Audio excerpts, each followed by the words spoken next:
যাচ্ছে। আবহাওয়ার পরিবর্তন,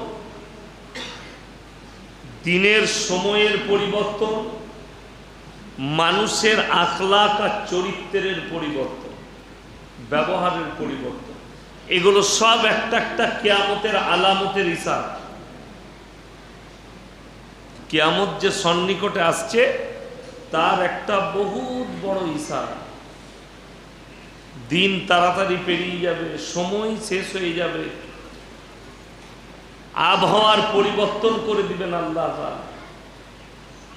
আমি কালকেই ফোন করেছিলাম, বোম্বেতে আমার ভাই থাকে, আবহাওয়া কেমন, মারাত্মক গরম।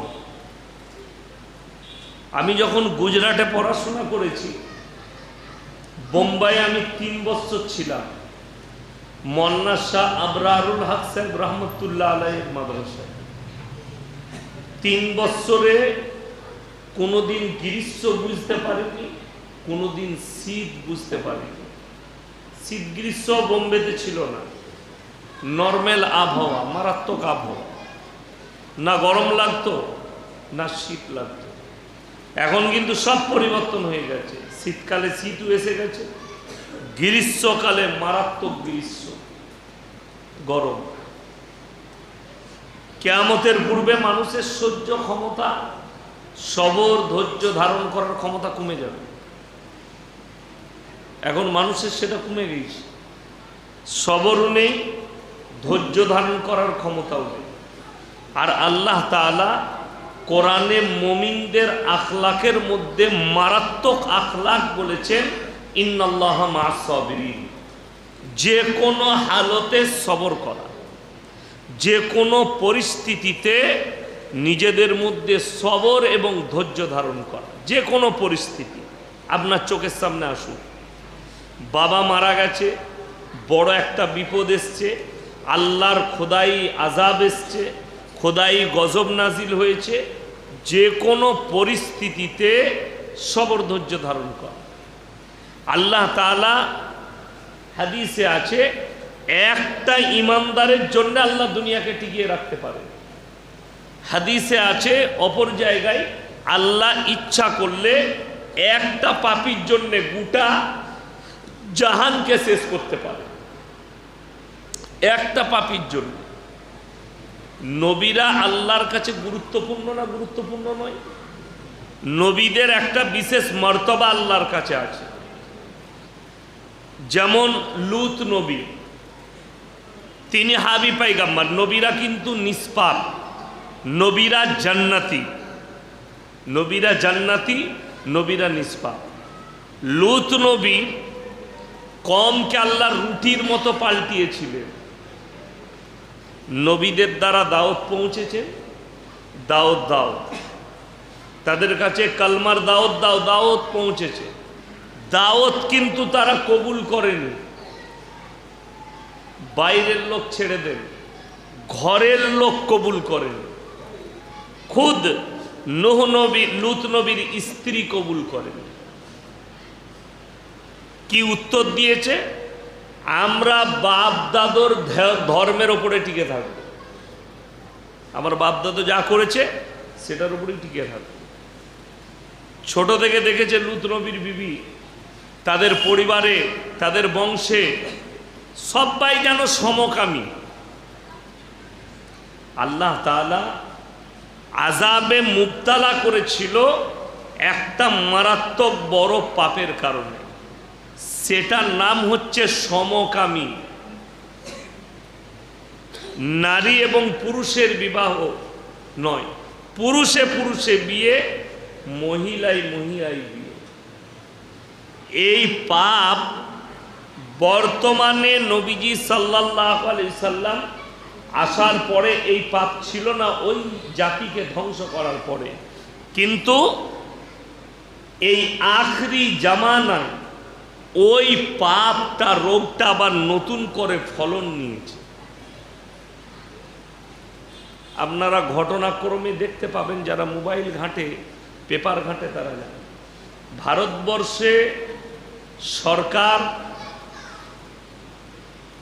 এবং সুপ্রিম কোর্ট যে ভারতের সর্বোচ্চ বিচার ব্যবস্থা যেখানে, সেইখানে ফয়সালা দেওয়া হয়েছে ভারতে সমকামিতা লিগেল, ছেলেই ছেলেই বিয়ে, মেয়েই মেয়েই বিয়ে, এটা লিগেল।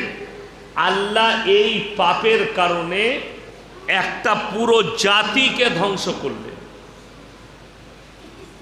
ওই জন্যে কেউ ভাববেন না যে কোনো মৌলবীর স্ত্রী হোক, কোনো হাফেজের স্ত্রী হোক, কোনো পীর সাহেবের স্ত্রী হোক, কোনো অলির স্ত্রী হোক, কোনো হাজি সাহেবের বিবি হোক, তারা যদি অন্যায় করে এদের কারণে তারা জান্নাতে যাবে, এই ভাবনা চিন্তা ধারণাটা বহুত বড় গুমরাহ। যদি বলেন প্রমাণ কি, আল্লাহ দুটো নবীর বিবির জন্য কোরআনের লাকির টেনে দিয়েছে। লাকির টানা জানেন? লাকির মানে ফাইসালা করে দিয়েছেন যে এই ফাইসালা আর কিয়ামত পর্যন্ত পাল্টাবে না, চিরজীবনের জন্যে এই দুজনের বিবিকে জাহান্নামে নিক্ষেপ করা হবে। কোরআনে আছে, যারাবাল্লাহু মাসালাল লিল্লাযীনা কাফারু ইমরাআতা নূহিন ওয়া ইমরাআতা লূত কানাতা তাহতা আবদাইনি মিন ইবাদিনা সালিহাইনি ফাখানাতাহুমা ফালাম ইউগনিয়া আনহুমা মিনাল্লাহি শাইয়্যা ওয়া কিলা আদখুলান নারা মা'আদ দাখিলিন। আল্লাহর উপদেশ নবীজির কাছে, নবী শোনো আর উম্মতকে শোনাও। দুজন নবী আমার কাছে খুব খাস পয়গম্বর, হাবি পয়গম্বর, নূহ নবী, লূত নবী। এই দুজনের বিবিকে জাহান্নামে দেব, পৃথিবীর কেউ আটকাতে পারবে না। এর ব্যাখ্যা বিশ্লেষণ মুফাসসিরিনরা করতে গিয়ে বলেছেন যে এই আয়াত থেকে, এই তাফসীর থেকে এই নিচড়টা বেরিয়ে আসে যে নবীর বিবিরা যদি রেহাই না পায় অন্যায় করার পরে, তাহলে একজন মৌলবীর বিবি কি করে অন্যায় করে রেহাই পেয়ে যাবে? কথাটা বুঝাতে পারলাম? একজন মৌলবীর বিবি, আমার স্ত্রী, যদি সে অন্যায় করে, দিনদার না হয়, বদ্দিন হয়, বদ আখলাকি হয়, আমরা হাদিসে শুনেছি, মৌলবীদের মুখ থেকে বয়ানে শুনেছেন যে একটা নারী একা জাহান্নামে যাবে না, স্বামীকে নিয়ে যাবে, বেটাকে নিয়ে যাবে, বাপকে নিয়ে যাবে, ভাইকে নিয়ে যাবে। যেটা শুনেছেন হাদিসটা ঠিক, ব্যাখ্যা বিশ্লেষণটা ভুল আছে। যদি কোনো ভাই তার বোনকে দাওয়াত দেয়, বিয়ের আগে পর্যন্ত পর্দা করো, পুশিদায় থাকো, ইজ্জতকে রক্ষা করো, নিজেকে ঢেকে রাখো, পর্দায় থাকো, নামাজের দাওয়াত দেয়, সেই ভাই নিজের দায়িত্ব থেকে ফারেগ হয়ে গেল। কোনো বাপ তার মেয়ের বিয়ে পর্যন্ত যদি তার মেয়েকে দাওয়াত দেয়, মা তুমি পর্দা করো, মা তুমি নামাজ পড়ো, মা তুমি রোজা রাখো, সে যদি নিজের দাওয়াতের কাজটা ঠিক করে, বিয়ের আগে পর্যন্ত, বিয়ে পর্যন্ত বাপ ফারিগ হয়ে গেল, তাকে দাওয়াত দিয়েছে। সে যদি কবুল না করে, তারপরে কিন্তু সেই দায়ী। স্বামী স্ত্রীকে মৃত্যুকাল পর্যন্ত ভালো কাজের আদেশ করবে, অসৎ কাজের নিষেধ করবে। স্বামী ক্লিয়ার, বাপ ক্লিয়ার, ভাই ক্লিয়ার, স্বামী ক্লিয়ার, তাদেরকে দাওয়াত দিবে। এরপরে যদি কোনো স্ত্রী তার স্বামীর দাওয়াতকে, ভালো কাজের আদেশকে কবুল না করে, সে যদি খারাপির মধ্যেই থাকে, কিয়ামতের দিনে স্বামী আর আল্লাহর কাছে দায়ী থাকবে না, সেই স্ত্রী নিজে দায়ী হবে। আজকে আমরা যারা, অনেকে জানেন না, আফ্রিকার জঙ্গল, একটা বড় জঙ্গল আছে, শুনেছেন না শুনেনি? আফ্রিকার জঙ্গলের নাম শুনেছেন? অ্যামাজনের জঙ্গল, একটা জঙ্গল আছে, নাম শুনেছেন? যেমন আমাদিকে মানুষ হিসাবে আমরা নিজেদিকে দেখতে পাচ্ছি, অ্যামাজনের জঙ্গলেও কিন্তু একটা জাতি আছে, তাদেরকে আদিবাসী বলা হয়। তারা কাপড় ফাপড় বেশি পরে না, নাংটা অবস্থায় থাকে।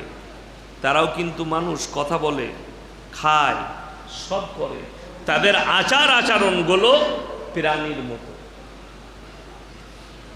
হাদিসে আছে কিয়ামতের দিনে আল্লাহ রাব্বুল আলামিন ওই জাতিদিকে যাদের কাছে কোনো দাওয়াত পৌঁছায়নি, পৃথিবীর যে কোনায় কোনায় থাক, সমুদ্রের তলে হোক, জঙ্গলে হোক, যাদের কাছে কোনো দাওয়াত পৌঁছায়নি,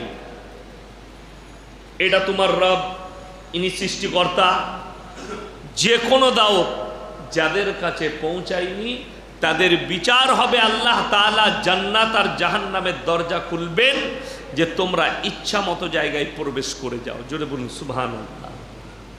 তারা জান্নাতে প্রবেশ করবে, জান্নাতি, তাদের বাদবাকি কোনো হিসাব থাকবে না। আমরা মনে মনে করি আল্লাহ মানুষের হিসেব নিবেন, মানুষের হিসেব আল্লাহ নিবেন, কিন্তু জানেন সেইখানে হিসেবে তিনটে দল তৈরি হবে কিয়ামতের দিনে। কটা বললাম? তিনটে। ওয়া কুনতুম আজওয়াজান সালাসা, আমি মানুষকে তিনটে দলে বিভক্ত করে দেব। আল্লাহর ডান দিক, আল্লাহর বাঁ দিক, আর আল্লাহর সামনের দিক। যাদের ডান হাতে আমলনামা হবে তারা ভাগ্যবান, ডান দিকে থাকবে। যাদের বাঁ হাতে আমলনামা তারা দুর্ভাগ্যবান। আর আল্লাহ বিচার তো সিংহাসনে থাকবেন, বিচার তো এইভাবে করবেন না, দাঁড়াও, তুমি কি কি করেছিলে, তুমি এই কাজ করেছিলে, এতগুলো লোককে বলবেন না। আল্লাহ আল্লাহ তাআলা বিচার করবেন এত সূক্ষ্মভাবে কোরআনে স্পষ্ট করা আছে যে আমার বিচারটা এত স্পষ্ট হবে মানুষ অনুভবও করতে পারবেন।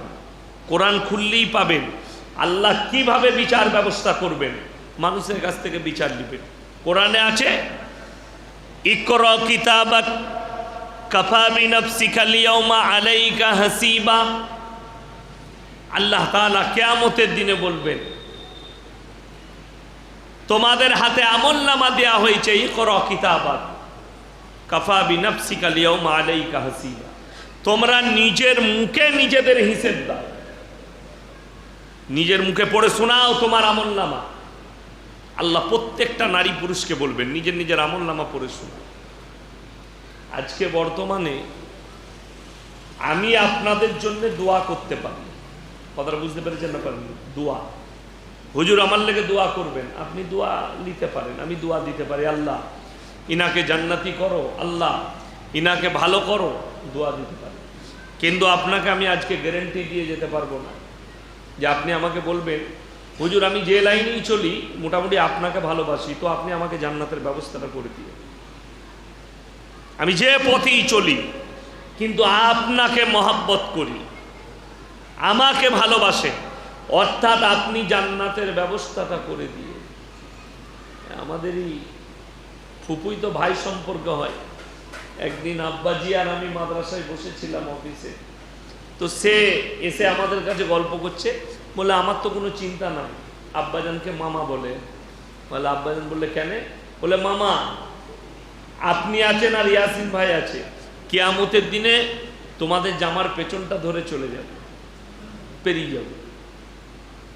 আমি বললাম সুযোগটা পাবি কি করে? বলে কেন? আমরা হাদিসে আছে কিয়ামতের দিনে নারী পুরুষ উভয়ে উলঙ্গ অবস্থায় থাকবে, ধরবি কোন জায়গাটা? তাইলে দড়ি নিয়ে যেতে হবে, তুই সাথে করে দড়ি নিয়ে যাস। এইগুলো শুধু মনের বাসনা, মনের ভাবনা যে আমি অমুক মৌলবীর পেছন ধরে পেরিয়ে যাব, এগুলো মনের বাসনা। আপনি বলুন আপনাদের সাথে আমার সম্পর্ক হচ্ছে দুটো। কটা বললাম? কটা সম্পর্ক? দুটো। এক সম্পর্ক হচ্ছে বক্তা এবং শ্রোতা, দুই নম্বর সম্পর্কটা খুব মারাত্মক। নবীজি বলেছেন হাদিসে আছে এক মুমিন আর এক মুমিনের ভাই ভাই। জোরে বলুন সুবহানাল্লাহ। এই দুটো সম্পর্ক কিন্তু আপনাদের সাথে আমার রক্তের সম্পর্ক নাই। আছে কি? রক্তের সম্পর্ক আছে বাপ আর বেটা, মা আর বিটি। অন্তরের সম্পর্ক আছে স্বামী এবং স্ত্রী। বন্ধুত্বের সম্পর্ক আছে বন্ধু এবং বন্ধু। ওয়াদার সম্পর্ক। কোরআনকে জিজ্ঞেস করুন, এই যে সম্পর্কগুলো আছে এরা কে কত টাকার উপকার করবে? কোরআন স্পষ্ট আছে, ইয়াউমা ইয়াফিরুল মারউ মিন আখি ওয়া উম্মিহি ওয়া আবি ওয়া সাহিবাতিহি ওয়া বানি লিকুল্লি ইমরিইম মিনহুম ইয়াউমাইদিন শানুন ইউগনি। হে আমার নবী, পৃথিবীর মানুষকে বলো, কিয়ামতের দিনে স্বামী স্ত্রীর কাছে ছুটে হাজির হবে। স্ত্রী বলবে দুনিয়াতে আমার কোনো স্বামী ছিল না, স্বামী বলবে স্ত্রী ছিল না, মা বলবে বেটা ছিল না, বেটা বলবে মা ছিল না, বাপ বলবে বিটি ছিল না, বিটি বলবে বাপ ছিল না। রেওয়ায়েতে আছে বন্ধু বলবে বন্ধু ছিল না। কেউ কারুর জন্য যাররা পরিমাণ বোঝা বহন করতে চাইবে না কিয়ামতের দিনে।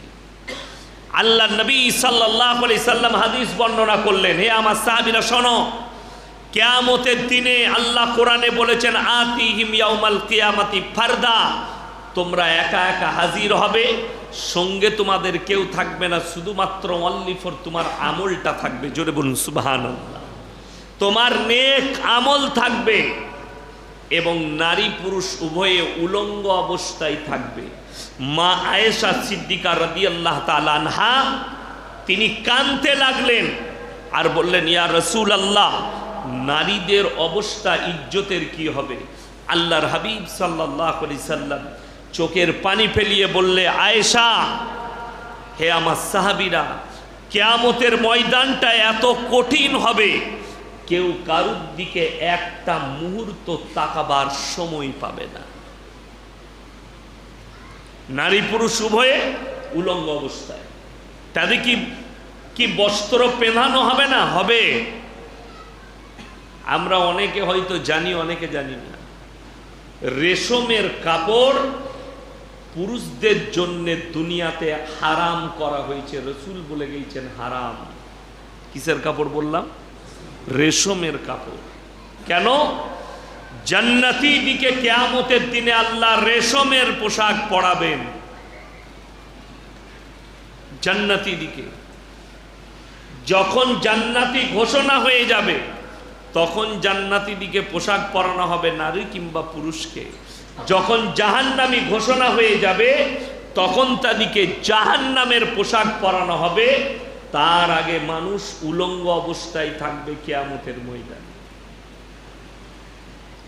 আপনারা কারা কারা আছে গর্ব করো শরীরে, রূপে, রঙের, আকৃতির? যারা গর্ব করেন আল্লাহর কসম গর্ব করবেন না, যৌবনের গর্ব করবেন না। কেন? তুমি যদি তোমার যৌবনের গর্ব করতে চাও, সর্বপ্রথম তোমার দাদাজি বেঁচে থাকলে তাকে জিজ্ঞেস করো, দাদা তোমার যৌবন কালটা কেমন ছিল? যখন তোমার রক্ত আমার মতো গরম ছিল তখন তুমি কেমন ছিলে? আজকে তোমার দাদাকে দেখে তুমি ভেবে দেখো। আমার আব্বাজির বয়স কত হলো? 80 বছর। কত বললাম? 80। সেদিনে ঈদের আগে এতেকাফ থেকে যখন বেরিয়েছেন আমি আনতে গেলাম, বর্ধমান টাউনে একটা মসজিদে এতেকাফে ছিলেন। তো গাড়িতে আস্তে আস্তে বলছে আমার সব ঠিক আছে, খালি দুর্বল লাগছে শরীর। তো আমি গাড়ির সামনে বসেছিলাম, উনি পেছনে বসছিলেন। আমার কথাটা শুনে কি কষ্ট লাগলো জানে? মানে কোনটা অনুভব করলাম? আল্লাহ ওই দিনটা একদিন আমার কাছে আসবে, এই জায়গাটায় একদিন আমার কাছে আসবে। আজকে যেটা আমার আব্বাকে দেখতে পাচ্ছি, আমি আমার চোখে যখন দেখেছি, হেঁটে 5 কিলোমিটার চলে গেছে। মুর্শিদাবাদে একজন শোনাচ্ছিল যে জলসায় কিছু একটা ঝামেলা হয়েছিল, 15 কিলোমিটার হেঁটে গিয়ে বাস ধরেছি। এখন আমাকে যদি 1 কিলোমিটার হাঁটিয়ে দেন তা আমরা মারা যাব। ডঙ্গলসার নাম শুনেছেন না শুনেনি? ডঙ্গলসাই আব্বাজি ছিল আর গোলাম মোহাম্মদ মর্তজা সাহেব মরহুম, আল্লাহ জান্নাতি করুন, বেরিয়ে জেনারেটর ভেঙে দিয়েছিল বিপক্ষ দলের লোকরা। জেনারেটর বেরিয়ে ভেঙে দিয়েছিল, দুজনকে লুকিয়ে রাখতে হয়েছিল। তো গোলাম মোহাম্মদ মরহুম মর্তজা সাহেব আর আব্বাজান বলছে আমরা 18 কিলোমিটার হেঁটে এসে ট্রেন ধরেছিলাম বালিচক স্টেশন, মাঠে মাঠে হেঁটে রাস্তায় চাপলাম, রাস্তায় চেপে ট্রেন ধরেছি। সেই জায়গাটা আর আজকের পরিস্থিতিটা, তো আমাদিকে যারা আমরা গর্ব করছি শক্তি, গলার আওয়াজের, নিজের যৌবনের, তারা নিজেদের বাপ দাদুদের দিকে তাকিয়ে দেখো, তোমার মতনই যুবক ছিল তারা। আজকে তাদের পরিস্থিতি, ওই জায়গাটা আপনাকে নিতে হবে। আর আল্লাহর কসম করে বলছি, ইমানদারির সঙ্গে হকের ওপরে যদি ওই জায়গাটা পার করাতে পারেন, যৌবন কাল থেকে ইবাদত করে আখরি পর্যন্ত, তো কিয়ামতের দিনে আল্লাহ এমন একটা যৌবন দান করবেন যেটা আবাদান আবাদা, চিরকালের জন্য। জোরে বলুন সুবহানাল্লাহ। সেটা শুধু আজকের জন্য নয়, চিরকালের জন্যে আপনাকে আল্লাহ ওই যৌবনটা দান করবে। ওই জন্যে আমি প্রত্যেকটা ভাইকে অনুরোধ করব যে কেউ অহংকার করবেন না, টাকা সম্পদের পয়সা কোনো কিছু। ইজ্জতের মালিক আল্লাহ। আপনি খেতে পাচ্ছেন, এই যে আমরা খাওয়া দাওয়া করে এসে বসলাম, পানি পাশে নামানো আছে, পেলেই আমি পান করতে পারবো, চাইনি পারবো না। আপনার ঘরে ফ্রিজে পানি আছে, ট্যাঙ্কিতে পানি আছে, সব জায়গায় পানি আছে, আপনি অনুভব করেছেন। আল্লাহর যতগুলো আযাব আছে, সব থেকে বড় আযাব হচ্ছে অভাব। সেটা যদি দেখতে চান আর বুঝতে চান, একবার তাকিয়ে দেখুন ফিলিস্তিন আর গাজার শিশুদের দিকে, ফিলিস্তিন আর গাজার মজলুম মুসলিমের দিকে তাকিয়ে দেখুন। গোটা বিশ্বে নীরব হয়ে বসে আছে। আজকে মুসলমান নাকাম।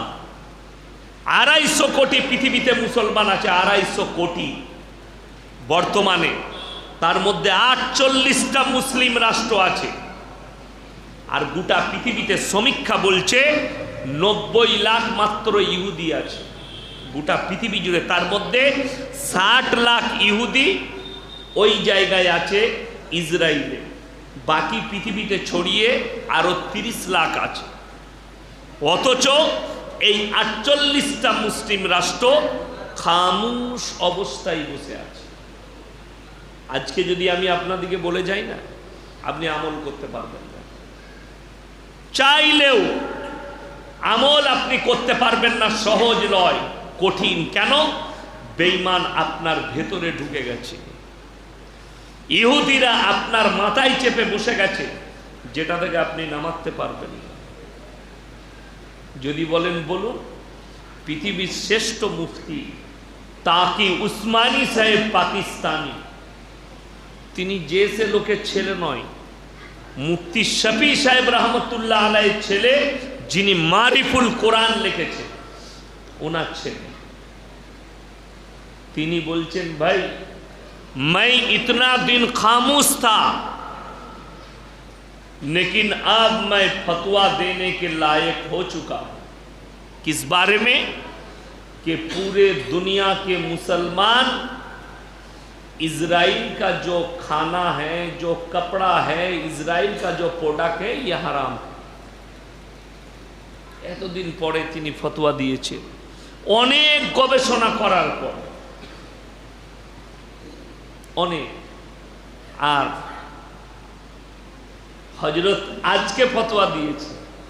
আমি 1 বছর 2 বছর আগে মুর্শিদাবাদের মাটিতে, জঙ্গিপুরে, আমি 1 গুচ্ছ বিস্কুট চকলেট নিয়ে স্টেজে বয়ান করেছি। 1 গুচ্ছ, একটা দুটো নয়, 15 থেকে 20টা মিনিমাম 500 টাকার চকলেট বিস্কুট কিনেছিলাম আমি। সেগুলো স্টেজে নিয়ে বসে একটা একটা করে প্রমাণ করিয়েছি যে মুসলমানদের ইমানগুলোকে কিভাবে বেঈমান কাফেররা ধ্বংস করছে। একটা একটা করে থামস আপ মুসলমান খাচ্ছে।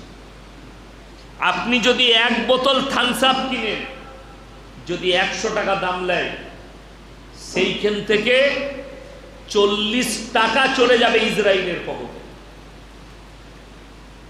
কত বললাম? 40। ভারতে 40 কোটি মুসলমান আছে।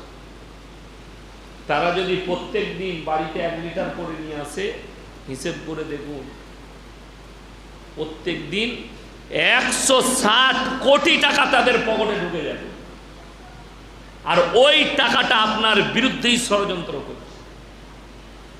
কোরআনে আছে স্পষ্টভাবে, আমি কেন খুলে বলছি, ইহুদিদের জন্য, নাসারাদের জন্য কোরআনে স্পষ্ট করা আছে তারা প্রকাশ্যে মুসলমানের দুশ্মন। ইসলাম একদম স্পষ্ট করেছেন আল্লাহ তাআলা, তাদের সঙ্গে নো কম্প্রোমাইজ।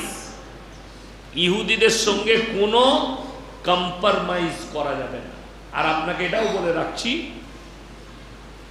1 কোটি ইহুদিদের মধ্যে যদি আপনি 1 বৎসর দাওয়াত দিতে থাকেন, একজনও ইসলাম কবুল করবে না। কিন্তু বর্তমানে আমাদের দেশে যে সনাতনী ভাইরা আছে, সাঁওতালরা আছে, আদিবাসীরা আছে, এদের কাছে যদি ঠিকভাবে সহিভাবে দাওয়াত পৌঁছান তো অবশ্যই এরা দাওয়াত কবুল করে নেবে, করে নিচ্ছে। অনেকজন আছে, আমি নাম করব না। এই মেদিনীপুরেরই একটা কলেজের স্টুডেন্ট, তারা 4 বন্ধু আছে, 2 জন মুসলিম, 2 জন অমুসলিম। আমাকে বলেছে, হুজুর আপনার ঠিকানা দেন, আপনার কাছে যাব। আমরা 2 বন্ধু ইসলাম কবুল করব। বলুন না সুবহানাল্লাহ। তাদেরকে কেউ দাওয়াত দেয়নি, তারা ইসলামের ভালো বুঝেছে, কিন্তু ইহুদি ইসলাম কবুল করবে না। কোরআনে আছে গায়রিল মাগযুবি আলাইহিম ওয়ালাদ দাল্লিন। মাগযুব মানে ইহুদি, আর দাল্লিন মানে নাসারা। এইখানে তাফসীর কারক, ব্যাখ্যা বিশ্লেষণ কারকরা লিখেছেন এই 2টো দলই পদভ্রষ্ট। আল্লাহ এই 2 জনকে পদভ্রষ্ট বললেন, এবং এদের যারা অনুসারী হবে তারাও পদভ্রষ্ট হবে,